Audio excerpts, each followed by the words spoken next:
Hello, everyone, and thank you for joining us today for OPA's presentation. My name is Carol Dimitrov, and we are really pleased to have Sue Minahan with us today. And Sue is from Hawaii. She's living in Hawaii, I should say, and she is going to be talking about the USA Venus Star Point return. And I'm going to turn my camera off to give Sue all the attention. There we go. And if Venus represents love and inclusivity, then understanding a nation's Venus star point holds great importance to know national consciousness. The USA natal Venus star point was October 24th, 1775 at 0 degrees Scorpio, 2 minutes. And on October 23rd, 2026, the US begins experiencing this natal Venus star point return when Venus and the Sun meet at 0 degrees 44 minutes Scorpio. So how can the US use its talents, direct its purpose, and know the depth of its perspective? In this presentation, Sue is going to be talking about the roles that Venus star point plays and how to adjust with an ever-shifting orbit of cycles to lead our metamorphic evolution, and we hope to wholeness. And a little bit about Sue. She is the founder of Talk Cosmos. It has a weekly insightful conversation to awaken consciousness for soul growth. The Soul celebrates its sixth season in 2023 with professional panels, streaming live on YouTube, Facebook, and podcasts. And so be sure to visit and click on that link, talkcosmos.com. And just a little bit more about Sue that I wanted to bring up. Sue actually is an evolutionary astrologer, an eclectic astrologer. She also studies vibrational astrology. She's a consultant, workshop facilitator, conference speaker, and she also is a member of the Kepler Astrological Toastmaster Club, which if any of you are not familiar with, I recommend that you go to Kepler's website. And it's a wonderful, wonderful program, especially if you're thinking about speaking at conferences. She's also the Washington State Astrological Association moderator. And there's just so much to say about Sue. She's also working on creating a chapter for NCGR in the Hawaiian area. So if you live in Hawaii, and of course, with now everything is on Zoom, please reach out to Sue at talkcosmos.com. You can also see some of her presentations there. So thank you, Sue, for joining us. And I'm going to mute myself and it's all yours. Well, thank you, Carol. It is a treat. Absolutely. In fact, this particular subject has been on my mind for quite a while. As we're familiar, there's this wonderful panel, I think, happening today also with Julia Somas and Gemini Brett, Adam Gainsbourg, and Ariel Goodman, who actually coined this marvelous ideology, and where the heart is infused with Venus. So, meaning too that when I looked at the book, her Venus Rising, I was immediately surprised and just so thrilled to see that in my lifetime, we were having a return of the same set. There's actually 5, but we're talking today it's hard to talk only of the one. However, it is focused on the Scorpio Venus star point, and that will be in 3 years. So this is a brief focal points of what we'll be talking about today. First, about Venus, some facts and mythology regarding her, to understand a little more about the depth of Venus. The star points, their cycle, it's a bit complex, and this isn't a lecture or a talk about how to do Venus star points, but it's hard not to talk about them without giving some indication. So I will cover them, and I have slides. And there's relationships within them. It is a relationship sign. Venus is a relationship planet.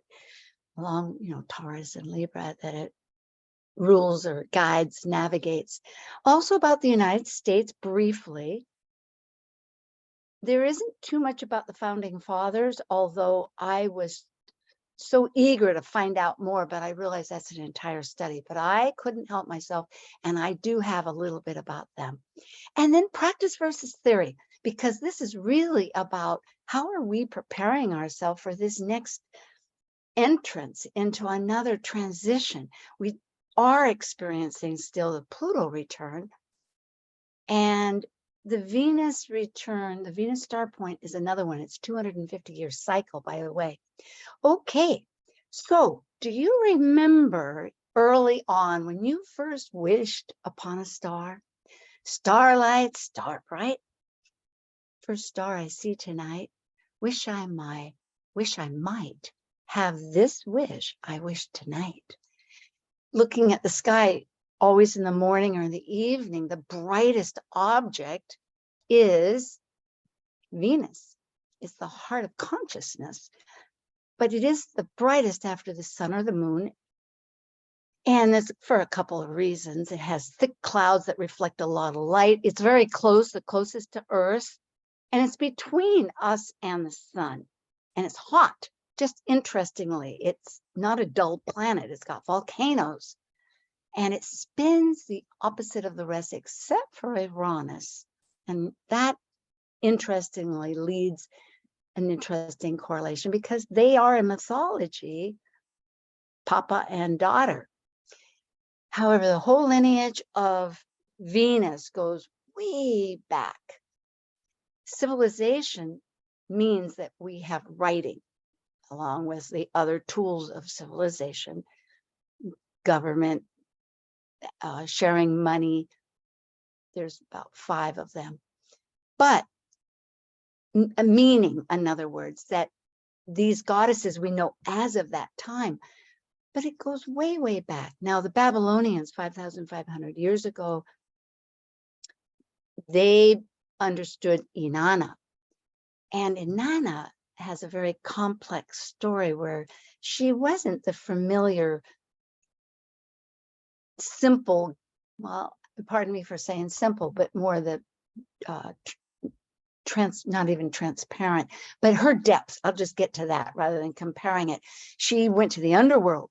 She totally removed all her belongings and clothing to become one with herself until she united and came back. And there's a big story about it, but it is powerful.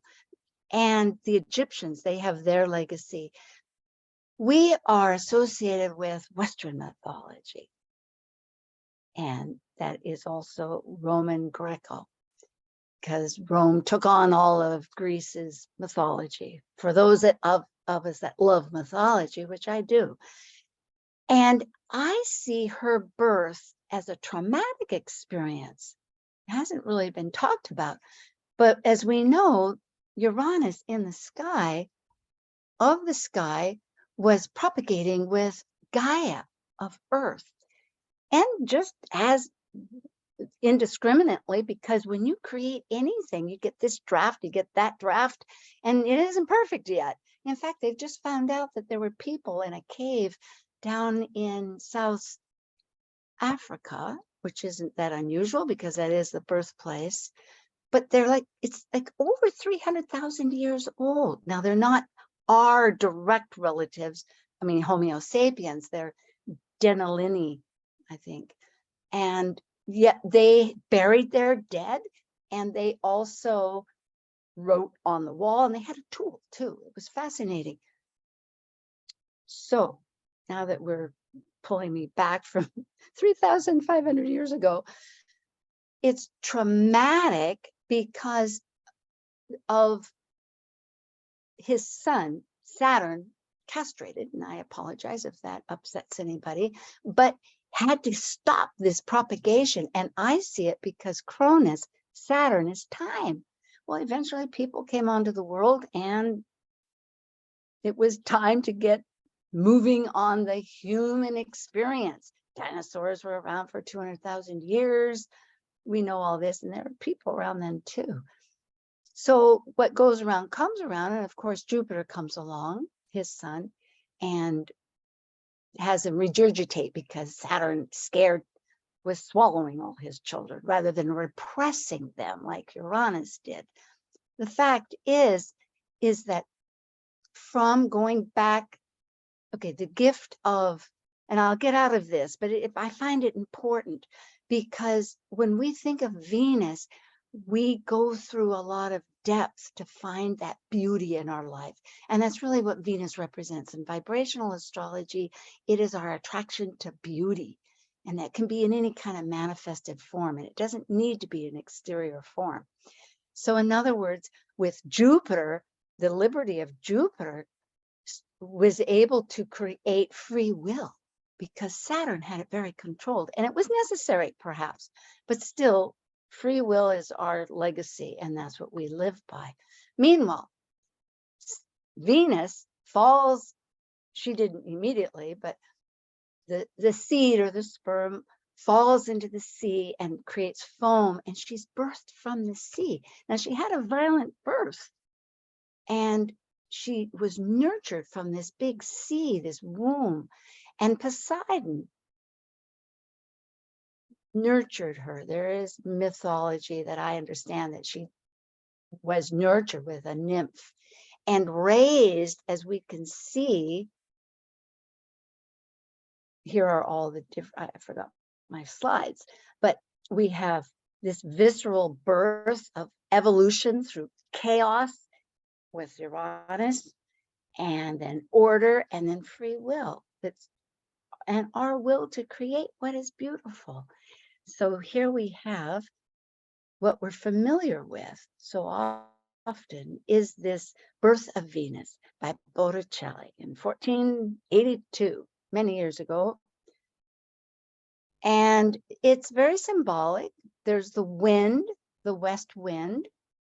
And interestingly, Earth spins from west to east, blowing flowers, this life-death cycle. And Hore, who's Flora, also known as, is coming to her with the seasons. So it's this whole cycle that she is representing in our life, in our world of birthing and coming out, and the shell that she actually stands in. One time I researched it a great deal, and it's a certain kind of shell, and others say it's an oyster. But hey, out of an oyster comes a pearl. That's a lot of time and grit. You know, that little piece of sand goes in there and it makes a pearl. So Venus is our attraction to what gives us beauty, what we love, what we value, what gives us pleasure. And when the two, Venus of our heart and the sun of our ego, as Ariel Gutman has expressed, are conjunct, and in Arabic, it means connection with the heart. That's what she puts too. It's Kazemi, and it rebirths. So along with this, the archetypal has all dimensions. Love doesn't know any distance between our passions, and we are growing and evolving always with it. And it is in the eye of the beholder. It's really true. But it's also very much apparent. The spiral is fundamental. Even Earth is spinning northwards as we go, spiraling up. And art, every flower opening. And it is the language of our heart. So the star points, the 5 of these, are channeling through that sun a heart-centered consciousness. And we can think a lot, we can feel a lot, but how do we feel? Do we feel with our heart? Do we have that compassion? So you can just imagine them all chiming along, these strings playing. How to find the Venus star point? It's simply the Venus Sun conjunction before any natal chart.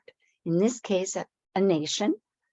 And for any of us, you just go back. It could be days, weeks, or months, because there is a cycle. And this has a reference to Sophia Venus, who is Ariel Gutman's site, and she has a wonderful chart that's recent. So unless you have the book, you can go there and find your own, and it's color-coded too. It's really handy. Let's get into the Venus star point a little bit before we go on. We know it's conjunct the sun, but it is on this orbit of, interestingly, it's a very perfect 250-year cycle. And but it has definite parameters. Each sign comes in for 100 years, pretty much, and they come in pairs, meaning there's 5, so one is a rogue, it's solo, it doesn't have any. And at this present time, we have them, well, there's Scorpio, then there's Gemini, Capricorn, Leo, and Aries. And I'm saying it in that way because that's how the star gets formed. It happens every 8 years when one sign will connect in its own sign, retrograde. That's how it begins, usually, because I think I just noticed one that was, I'm not a total master on this, thank you. I am a big student of it. There's still pieces I'm going like, what did I see? But at any rate, it's supposed to be retrograde. And so during those 8 years, this is the Fibonacci cycle, the golden mean, the spiral, all of these artistic, fascinating, beautiful formulas that Da Vinci and all Michelangelo and all the artists know. But it's 5 and 8. So it's an 8-year cycle, and 5 times each one of these signs cycle through it. And when they do, they make that picture there. That also comes from her book. So here we have the 5 signs and what they are. They rotate which is going to be the head when the next one comes in. But if we're not looking at it from that standpoint, we're looking at this from the natal standpoint. So from the natal standpoint, the head is always going to be the head. It's just the arms and the feet that shift because they each have their own 100-year cycle, and they may be coming in earlier or later. Took me a long while to get that down, but it is. So here, there's this handy little star, and up at this point, the ones on the right are the ones happening. At the foot, our left foot, and it's reverse from my way of thinking too. But the head feeds the left side, and that's a good thing if it's our receptive side. I'm not sure if that's true, but if it is, and our right foot feeds our head. So maybe the heart, which is, if this heart thinking feeds our receptive side, anyway, it's a good balance.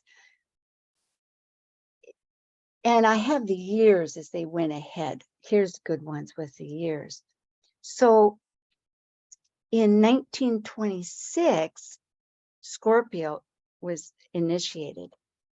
And it started off with Cancer until 1962.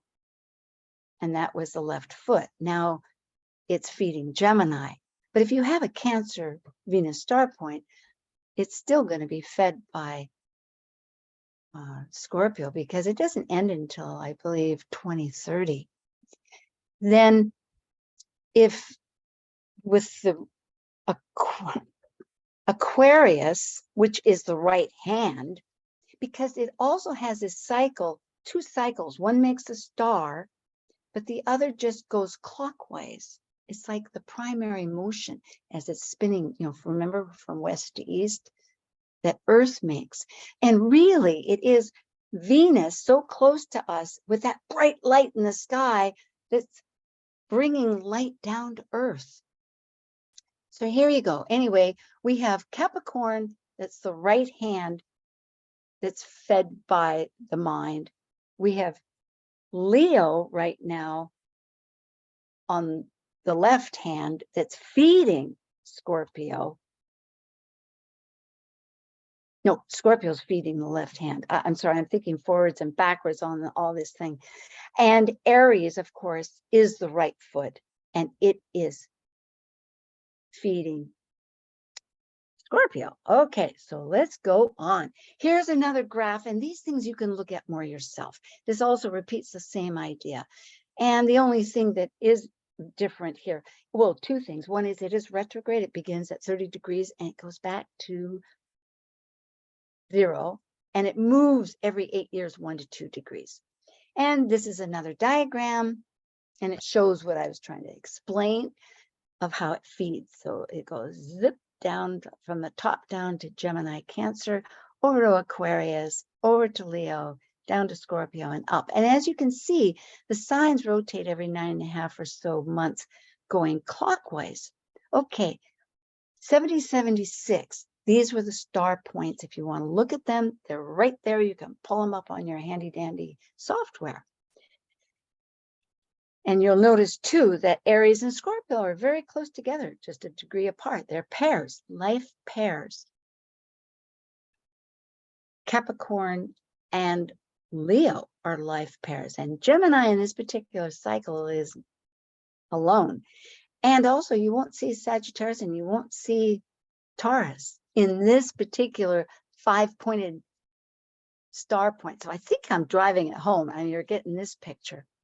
Also, this is 2026. If you were to compare the two of them, you will notice that they're just within 15 minutes of each other.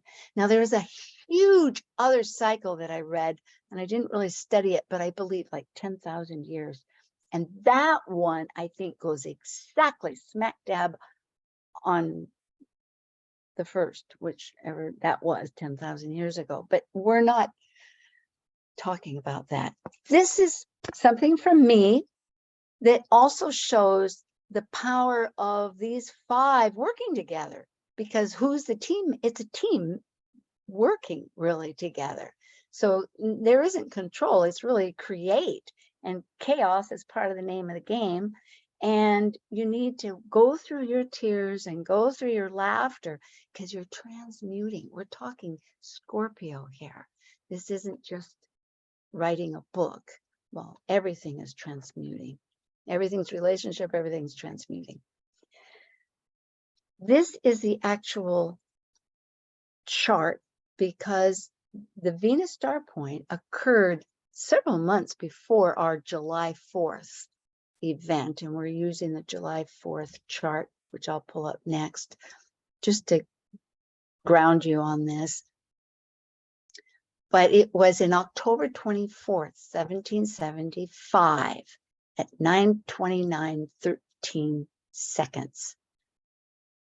a.m. in Philadelphia, because that was the capital at that time. I realize we have an international audience. How much you're familiar with American history, I don't know. It's fascinating once I begin realizing. Now, other nations have many, and it took me a moment to realize, because England, for instance, which I will give their Venus star point, shifted. I noticed I have Nick Campion's book, and great reference. But here we have it in the 11th house. And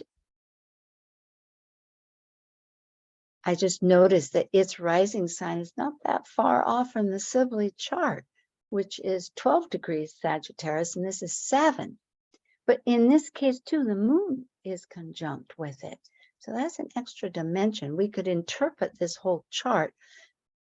I wasn't really prepared to do that. If people have questions, we can always go back to it, because I'm hoping, yes, we'll plow on. We can come back. But the nodes also are in the same as, well, it's not that far away. It's less than 9.5 months. So it happened to be in that same cycle of the nodes, which is 18 months, as we know. This is the 1 degree, 1 minute Scorpio Venus Sun Venus star point, located with that arrow in our 11th house. When I say our, that would be the United States of America's. And this is a Sibley chart. I know that there's many, but this is one of the most familiar that people use a great deal. And I'm working with consensus because really the United States of America celebrates their revolution of separation date, whereas not every country does that. Some celebrate the flag raising or when the Constitution occurred. And those are interesting too. I realize that this could have many sequels. But this is at 5:10 p.m. in Philadelphia again, in July 4th, 1776. So it has that networking consciousness, both in its own chart and in the United States chart. And it correlates very well with the moon that's also in Aquarius. And I have included the nodes of Venus on these because I thought that might be kind of interesting. The north node is at 1 degree Cancer, and the south node is 25 degrees Leo. As we're aware, the planetary nodes are not opposite necessarily like the lunar nodes are. So what's the meaningfulness of all this? Scorpio, and I'll just not paraphrase, but repeat what Ariel says in her book, Venus Star Rising. She always starts off love and heart-centered approach to life. And this is through the individual's ability to transform their life as well as the life of others. And that involves renewal, rebirth, powerful instincts, and using resources. And she says things come to them, perhaps that magnetic desire that just is penetrating. That's another great word. Here is what I've put. The modern ruler is Mars, obsessive. Vibrational astrology, through their delineation, says it's obsessive. And it's passionate. I had it passionate. Anything, it probes, it penetrates. And it's also about power or powerlessness. This is very key. Why? Because power gives you life, and you have an exchange for a mutual merging of soul connection and resources. But if that doesn't work, you're powerless, which is intense. So intention is huge. And why? Because of soul growth. Psychic connection is paramount, and it's for regenerations. It gets us through the crisis and the cycles of life. It's not just on the surface, it's underneath. Hades, he had his invisible helmet. Alchemy, transformation through the shadows, getting to the light. Soul psychology, crisis, internal. It's a yin sign. It's rebirth. It's merging of empowerment, gives that mutual life support strength. So what's on the shadow side where you can't see the light, where there's reasons, and there's reasons for these. Lack of trust, betrayal, abandonment. Certainly those are good reasons to not trust. Manipulation for power in order to try to get that something you've lost, perhaps because possessiveness, feeling it's yours. And emotional repression. There's a lot of that hurts. How do you deal with people you don't trust if you're trying to repress something? And there's some history. I was thinking like a horary chart in a sense. Every planet in the sign has a purpose. So just looking at it from that standpoint, we also have its ruler during that time, Pluto in Capricorn. And so there was in history so many long legacies. So the issues of trust and power manipulation and secrecy with the occult, but the colonists in Europe had been medieval serfs several hundred years ago, but life was slower then and memories were long. And there was a feudal system and labor bound. And so from that consciousness, went along with Pluto and Capricorn, there was one owner who owned the land with the rules, and you went along with it. Witchcraft persecutions, 300 years there and here in the Americas. which involved horrible, torturous things, killing people and betrayal, imprisonment, involving a lot of mistrust and, of course, revenge. But interestingly, I read an article about the whole not psychology, but the culture of witchcraft. Because when you read about this in history, it's like, okay, fine. Oh boy, that's this or that's that. But from what it indicated, there's a witchcraft became in the Renaissance high magic. It returned with literature, with printing, you know, the educated people, alchemy, that's a lot of astrologers are familiar with. And it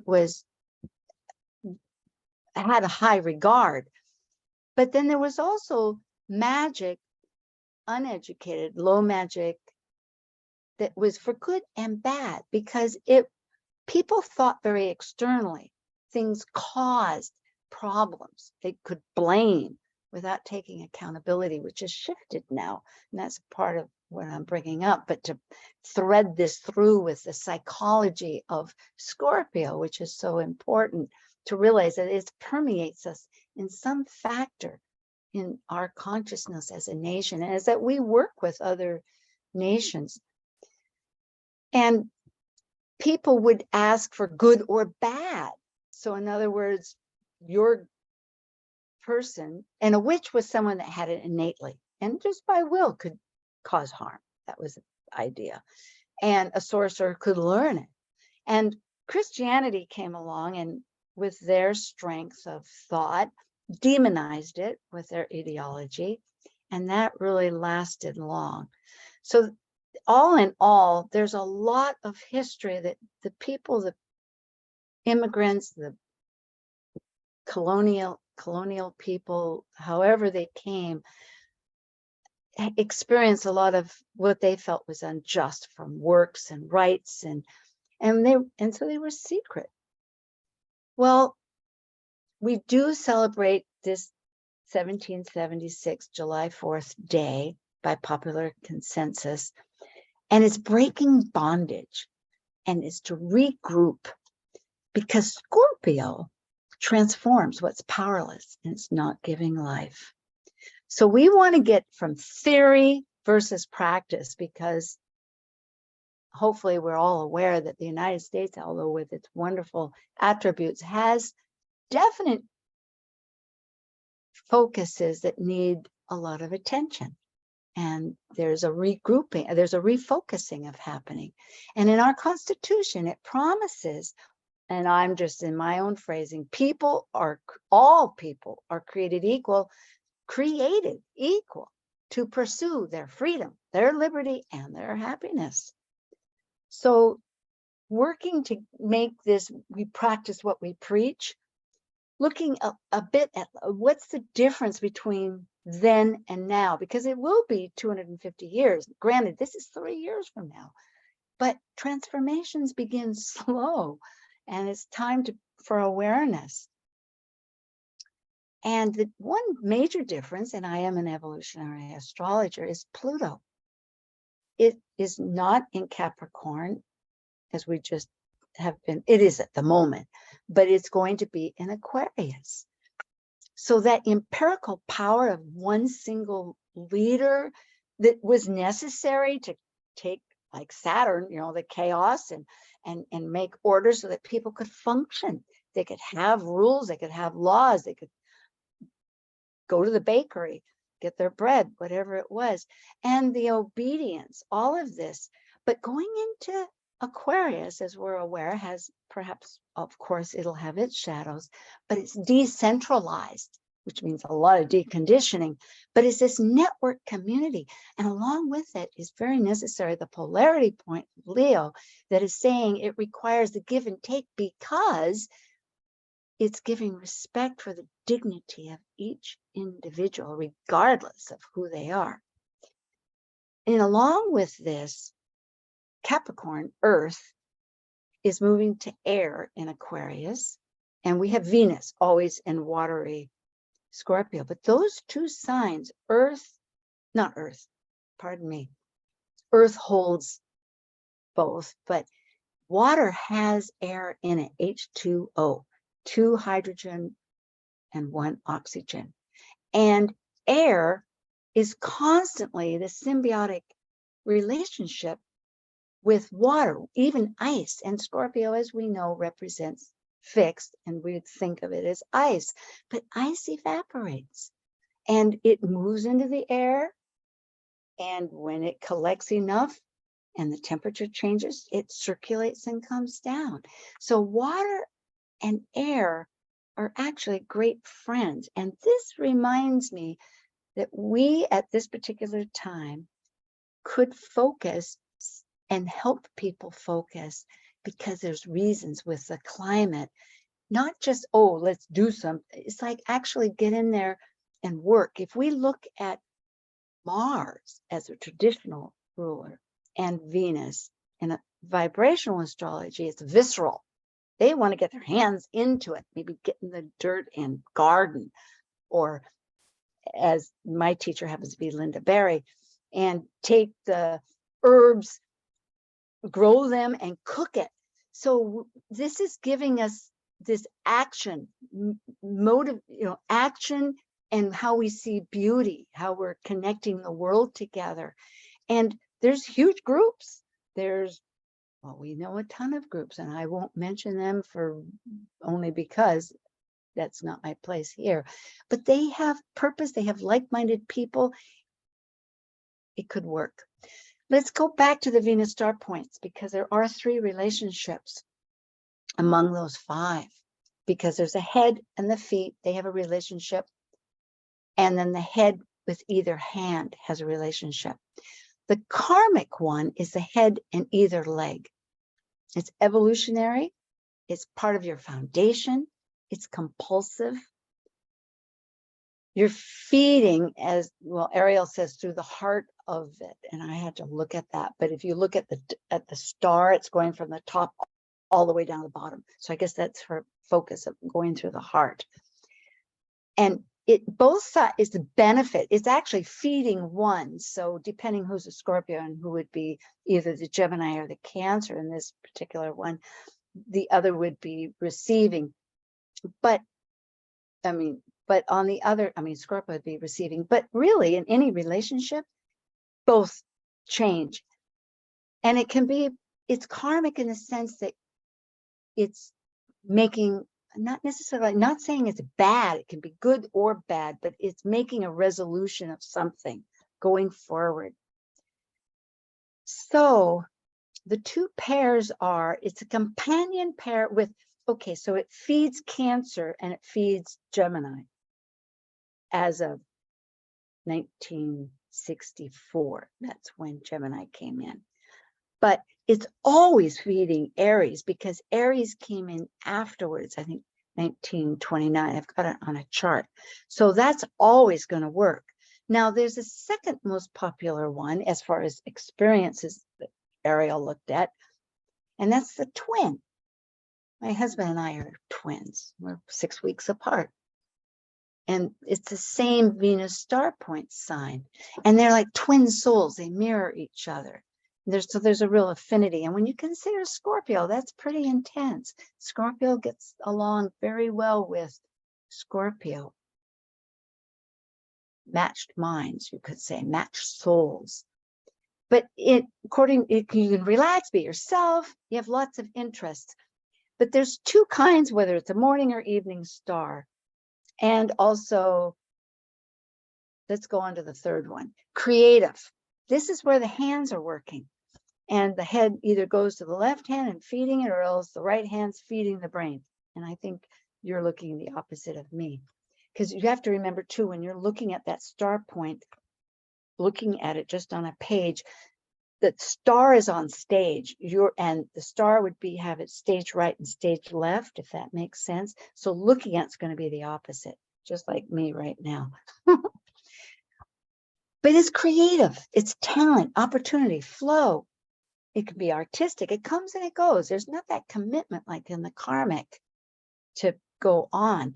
So it can either have freedom to come and go, or you can play, you can have romance. There's many, many different styles, of course, but it allows each one to self-express and be inspired. So here with Scorpio, I don't think we have any Sagittarius. It's just Scorpio that goes to Virgo and Leo. And then it would be either Aquarius and Capricorn that goes to the Scorpio. Here are the founding fathers, some of them.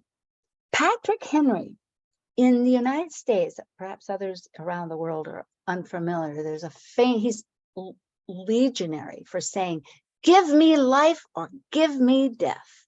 It's one of those things at school you go, whoo, you really hear it. He had Scorpio, Venus, star point. He was one of the people that contributed much creating the Constitution. Betsy Ross, who's credited for doing the first flag, and I did read something that maybe she didn't, but the legacy, the testimony on all the says she did, as far as, so we'll leave it at that. That's what we learned also, so we'll find out. But she has 8 degrees Scorpio. Aaron Burr turned out to be on the flip side, not really a positive energy for the United States. He had 4 degrees, and he was a young person, challenged another person, which you'll see down here, to a duel. And Aaron won, meaning Alexander died. George Washington was right at the very end of Aquarius, 0 degrees, because remember, it goes retrograde. And he was our general and the first president. And he said, no, I'm not being the second president because I am not royalty. He really helped. You know, you think about that Aquarian attitude of the network, the group. He was there to serve, but not to stay. So England also was Aquarius during that time in the 1707 chart with Campion. And in the evolutionary, there is a trauma associated with that. And I don't know, maybe England. Well, England had gone through the Reformation. There was a lot going on with England. I mean, we see on Netflix, if nothing else, even though we're not raised here with the history, but it's powerful. So Thomas Jefferson and Madison were actually twins, both Capricorn. They became both presidents, and they were very actively connected with the Constitution. Madison, in fact, pushed the Constitution hugely. I was amazed to read about that. John Hancock had that flourish. He was also Leo. And Thomas Paine, who was born in England, he influenced through his writing George Washington. You know, Leo, on really dramatic. But on the flip side, too, to show that not everybody is roses in power, because there's thorns on those roses, Benedict Arnold was a traitor, as far as this country is concerned, as far as the books are concerned, because he went to the opposing side. And he had been endowed with trust. He really betrayed. So there we have it. Paul Revere, he's the one that wrote at night, and he did not actually land there, although he was Aries. He picked up but he got caught. So Samuel Prescott did, and he was a Capricorn. Abraham Lincoln, a friend who was helping me, said, well, what about Lincoln? Well, Lincoln, of course, was born in 1809 after this, and he has a 10-degree Leo. But Great Britain was right during that time also with 10-degree Leo, which is fascinating. So Britain shifted as an ally, you know, after the tug of war, which we parted with. And recently in 1922 went to Sag, from one fire to the next. So how are we going to course correct? That's really a factor. And I say that course correct because if you're sailing out on the seas, of course, you just use the wind. You have an ideal that you're going to. perhaps, maybe, if however you're sailing, but you have to use the wind, so you're always adjusting. But there are things with the Scorpio Venus star point that we can understand. And it is really experiencing the heart. And by doing that, it's without blame. So it's letting go of the external. If you go back to the Pluto and Capricorn and the history that we've had before the Enlightened, before into the 1800s, even so, or all the time, we won't even go back. People believe the external lives and it's going to be the problem. But Scorpio understands that's not true. It's internal. You have a soul, you have a psychic life. Pluto lives down there. Hades, there's regeneration. And therefore, accountability is with the self. You can't control. And Scorpio, all of this mindset has a need to control, and you can't control anybody else. All you can control is yourself. So experiencing the heart without blaming that mind and ego, getting caught up into that, and realizing that cosmic consciousness can renew at any moment, and to see beauty without form, which is a very psychic idea that I think many leaders are helping us to understand. Because if you get caught up with thinking it's supposed to look a certain way or behave a certain way, and it comes up, doink, it's not there. There's wonderful fables about that. I know in Kabbalah, there's quite a fable about a tent, and somebody comes into the tent 3 times, turned away, still praying, why not? Well, I sent you 3 people. No, so it comes in many ways, many gifts. And it all is about alchemy.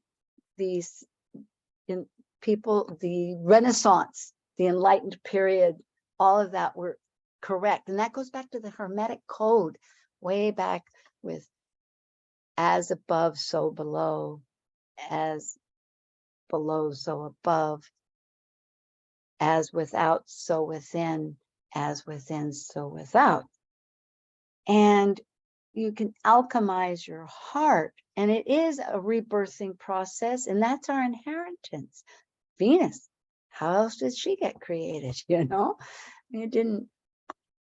It came out of a pain, out of an abrupt stop, and perhaps rotating in our orbit, making that alchemy of seasons, just like Earth, because Earth tilts and it rotates around the sun, and in doing so creates seasons.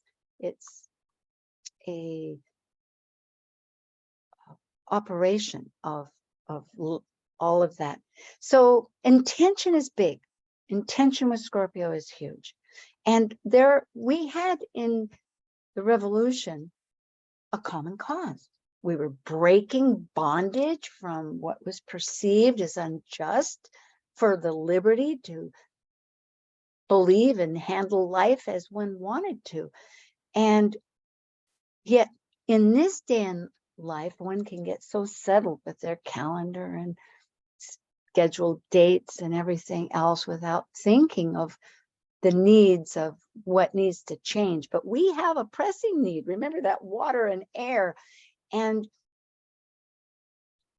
experiencing the network of a community of any sense is going to be in Aquarian, as we are realizing, the name of the game. And so by shifting our purpose to new causes, using that Mars with Scorpio, along with uniting everything instead of being fragmented, community reconnection, any way, shape, or form. That's just one example. Because we also have psychological that's very central to Scorpio, and it's mental well-being. And it's not just thinking about something, it's feeling something. The law of attraction that was so prevalent, what, 15 years ago or 20, however it was, has since come out to say, no, you don't just think it, you don't just paste something on top of your big million-dollar thing on your ceiling. You have to feel it. Feeling is what it is. And sometimes we sabotage our feelings. So anyway, it's all psychological. And there's many studies that show that health, emotion, and mind are all interconnected. One leads to the other. Louise Hay has a whole book, Heal Your Life. And Anna Siegel has a wonderful book, Secret Language of Your Body. There's affirmations. It's not like instant, but it's a mindset. It's like if you were in a cave and the dripping of the staglamites, that's it. It forms over time. So waste is another enormous focus of, and I wish it was more current on the minds of our world. So as light people, we could perhaps help people want participation, maybe from every participation, meeting people, because maybe they're isolated too much at their job, or else maybe they're empty nesters. However, we're counseling people, if they're in that world. I'm not trying to say, go do this, but you can ask people if that's an idea. Because waste, recycling water in a house, when will that happen? Hopefully soon. But essentially remembering that power is internal. That the external lives, and it's a wonderful, that's why we're here on this earth, to live this external operation between my spirit in my body with your spirit in your body, because Taurus, of course, takes that Aries spark and brings it into the matter.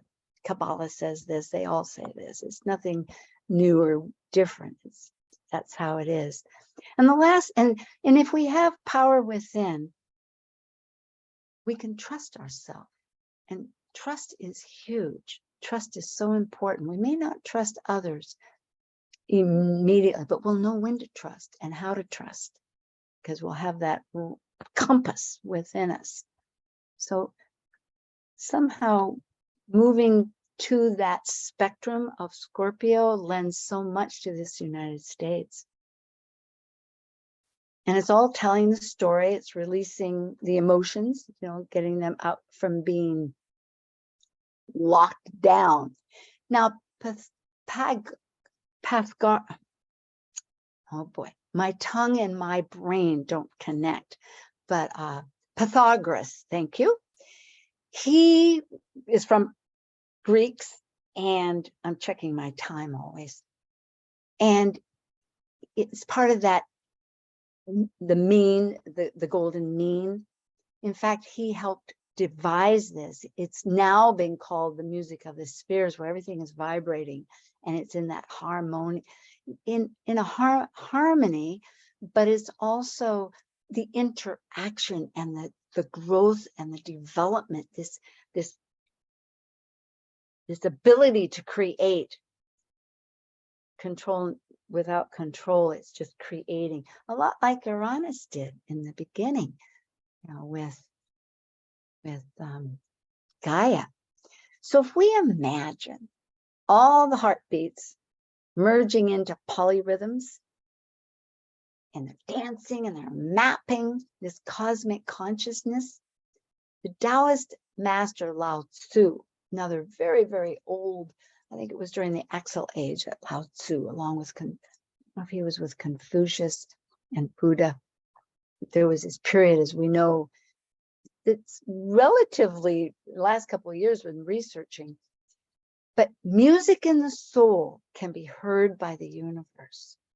And our hearts are like that. Our hearts can definitely resound. We remember that we love ourselves, we love other people. And it's getting to know ourselves, getting to know us day by day, the whole 9 yards. There's a lot of excitement about that. Well, if you do join me, I am starting, not immediately, this is going to take time, but I had made a notice, but in a chapter in Hawaii. We have lots of islands, And so it won't be in person necessarily, unless it happens to be there's tons in Kailua Kona, and I don't think so. But anywhere we can connect. So if you have something that sounds great and you have some inspiration on that, or just want to connect and put your name in, let me know, because we can do it. And this is myself, as you've been learning, and this is how you can get a hold of Talk Cosmos or the YouTube, and subscribe in my emails and stuff. And if there's any questions, are there any questions, Carol? Not at this time. If anyone has a question, please put it in the chat box. I expect you all to be brave. I know this was a lot of information here. Any questions about the Venus star point or the presentation? I think I'll go back to, I'm trying to find it though. I'm going to go back to Elizabeth is asking, please show the slide where we can find our Venus star point. Oh yes, it's sophiavenus.com, and I'll show that.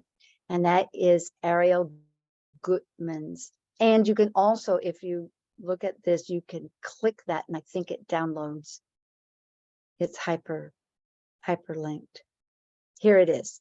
Yeah, you click that and it will hyperlink, but it's sophiavenus.com.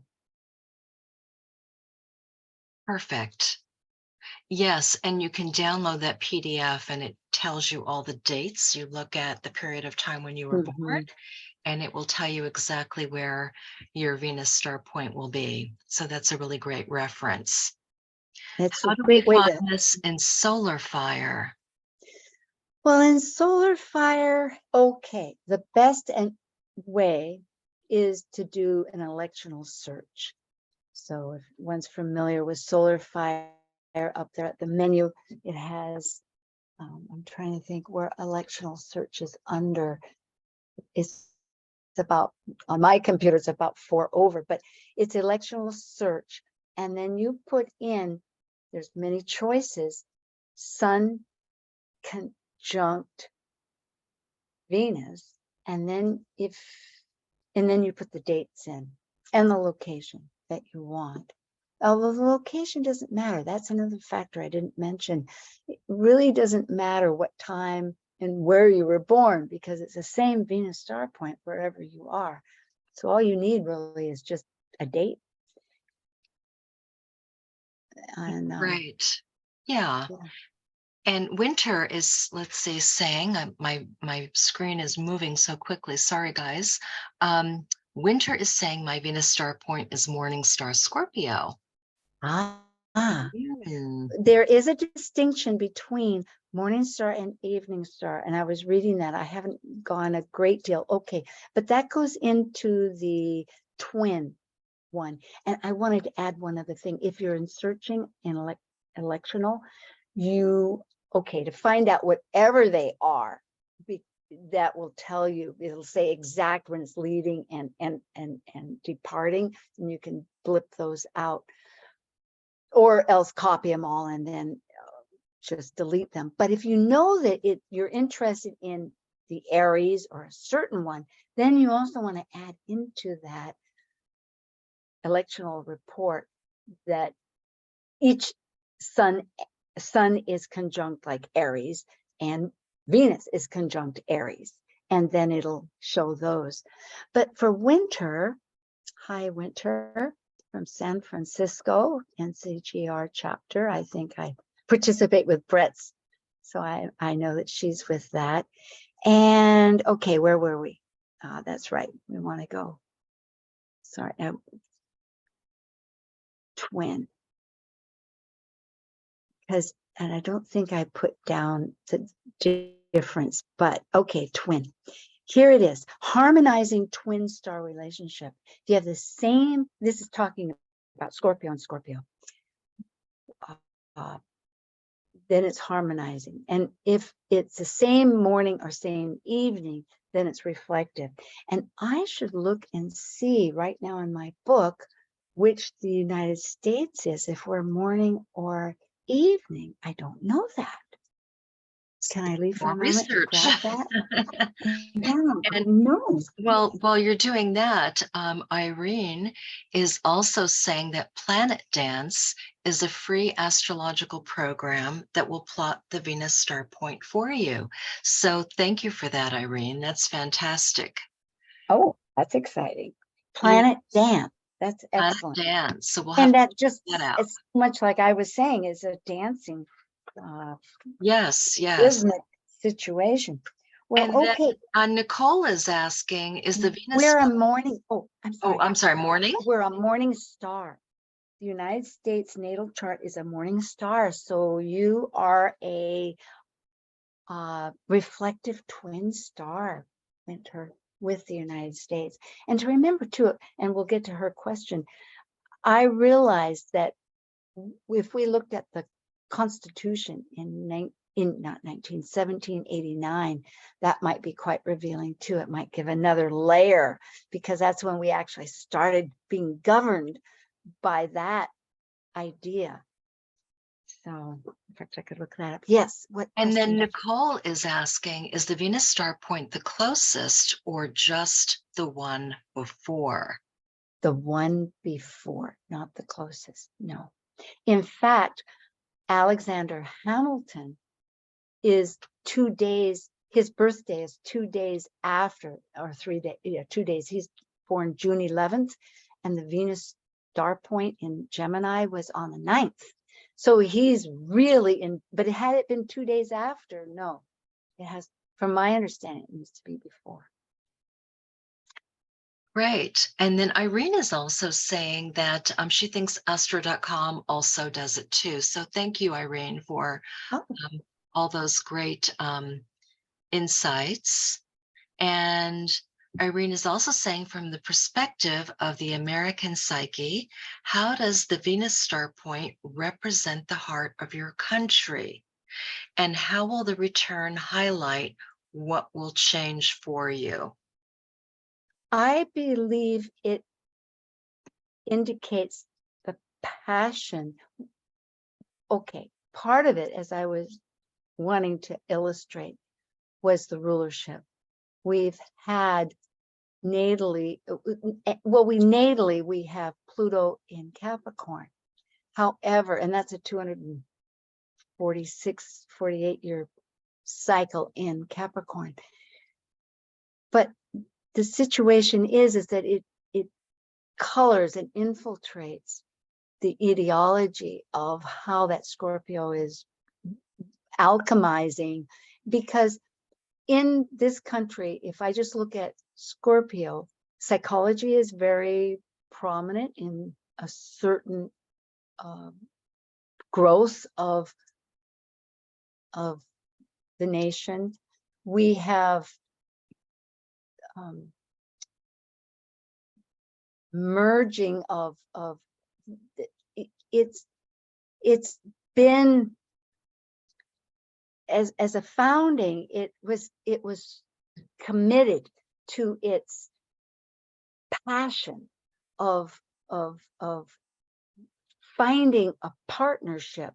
I mean, it's not just a partnership like Libra. We know that Scorpio is intense on merging souls.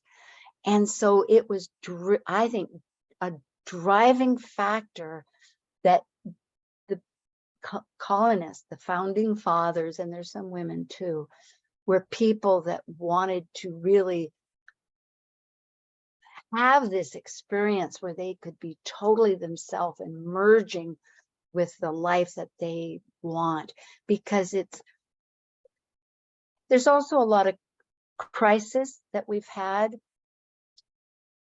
There's deceit, there's a certain amount we have betrayed. It's not all roses by certain any means. You look at the heritage with a Native American person in this country, and we have so much healing to do. Not to say, of course, with having the people coming from Africa, that we're against any design or will. And so there's, and now we have other ways of expanding the rights to people, regardless of their sexuality or whatever definition another person chooses to put on them. But going forward, and in some ways, there's this legacy, as I was trying to explain about the history a lot. Maybe I should go back to that one, not to take forever here with you. But all of these issues focused, the secrecy, there's still a lot of polarization. But moving forward, there's so many gifts. I think that if the very fact that spirituality and consciousness, we have all these modern rulers that have come up, Uranus, Neptune, Pluto, and the dwarf planets beyond, that we're realizing that we are spirits in a body. I will boldly say that. There is a certain consciousness that recognizes this, and that we have a center within. The Reformation said you don't need to go to a priest. Well, the spiritual concept is you have your own church within yourself that you can negotiate with, and that gives a trust. But also, not everybody's on that level. And for people that are we're moving, we have an Aquarius moon, and that passion to connect. So there are parts that I think will look into how to do the psychology of well-being for the people that are having it difficult. There's a lot of difficulty, as we know. There's people displaced for a million reasons, from their homes, from weather, and other personal reasons. There's so many. Yeah, I could just repeat all of that. I feel like yeah. Thank you so much, Sue. You're welcome. And for those of you that are not that familiar with the Venus Star Point, we definitely would recommend the Venus Star Rising book by Ariel Gutman. That is it's like the Bible of the Venus Star Point information. So I think that would be a really good place to start and learn more. And then all of you are going to be receiving a copy of this recording, so you'll be able to go back and look at the different slides and listen to Sue again. And if there's a slide that you need more time with, you can stop it along the way. It'll be on a YouTube video, and that will come to you later today. So Sue, thank you very much. Do you have any closing words about the presentation or anything else that you want to leave us with today? I appreciate this multi-layer involving our heart. It's not a linear process. And yeah, the Venus star points, we're very much aware that right now it is in Libra, and it was in 1771 that it was in Libra at that time. So I had a million different ones, but I think generally there's lots of ways to rebirth and have new purpose and figure out how to take care of the waste and how to take care of our resources. All of this relates in any which way you want to look at it, and to realize that the power is internal, that the external is there as a reflection, but we need to go within, and that's where we can have control and enjoy our story that we want to tell people, and have the music and dance.